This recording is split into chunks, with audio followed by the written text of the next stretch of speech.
moi, Aurélie, nous allons vous apprendre comment faire du bon pain cuit dans un four à pain. Premièrement, nous avons mis 1,5 kg de farine, 4 sachets de levure boulangère et 2 à 3 cuillères à soupe de sel de Guérande. Nous allons ensuite mixer, ajouter de l'eau, puis pétrir avec nos mains. 1 cuillère à soupe de sucre et 2 cuillères à soupe d'huile.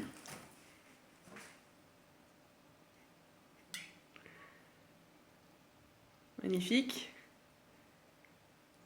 Ajouter 50 centilitres d'eau tiède. J'ai commencé à pétrir, je rajoute les 30 centilitres restants. C'est très tiède, hein. Et je vais façonner la pâte à mon image en la pétrissant pendant 20 minutes. C'est parti. Et on pétrit la niche. Alors, il faut que ça s'aère bien. Alors, la meilleure méthode, c'est, ma foi, de se les envoyer.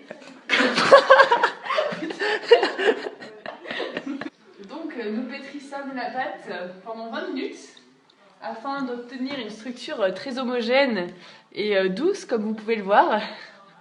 Et donc, voilà, c'est la fin du pétrissage et nous allons faire reposer la pâte pendant 40 minutes à peu près, il me semble. Nous pouvons faire une pause. Nos pâtes à pain sont en train de reposer à peu près 40 minutes auprès d'un poêle, histoire que la levure fasse son effet à une température adéquate. Nous pouvons aussi s'occuper du feu. Je vous invite à me rejoindre. Nous voici maintenant à l'encablure du four à pain.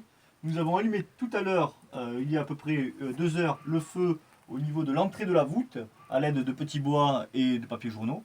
Il est temps maintenant de pousser le foyer du feu vers l'intérieur du four à pain pour que la température, pour les parois du four à pain s'imprègnent et montent en température pour ensuite cuire nos pains. Merde. Nous pouvons voir, grâce à l'or, l'intérieur du four à pain qui commence un petit peu la fumée se dégage au niveau de la cheminée qui est à l'avant. Voilà, nous verrons tout à l'heure. Ok, montre-moi tes miches, Laure. Ok. Ah, c'est drôle, hein.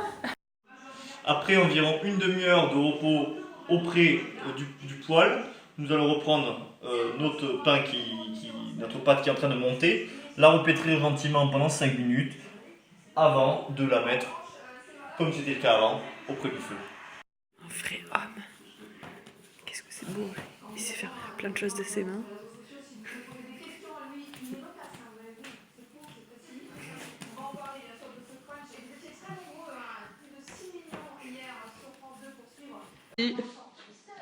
Pizzaiolo. Ouais. Je pétris la niche et j'aime ça. J'ai séparé ma pâte à pain en 4 boules égales. Je les ai maintenant pétries de façon à ce qu'ils soient présentables, agrémentés par de l'ail ou des herbes de Provence. Je suis mes gestes. Je les ai repliés de façon à ce qu'elles soient aérées et aptes à cuire. De cette façon-là. On étire, on replie. On étire, on replie. On étire, on replie.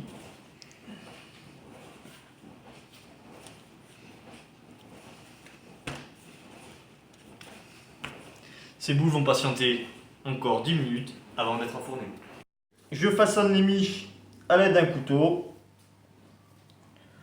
Dans des sens, ça se faire un quadrillage, que le pain soit esthétique et qu'on puisse en profiter ensuite lorsqu'on va le déguster. Et tu rajoutes de la farine? Une petite pointe de farine et on peut enfourner. Nos pains maintenant sont prêts à enfourner et nous allons enfourner. Je prends un pal, je place mes pains à hauteur du four et j'enfourne de cette manière.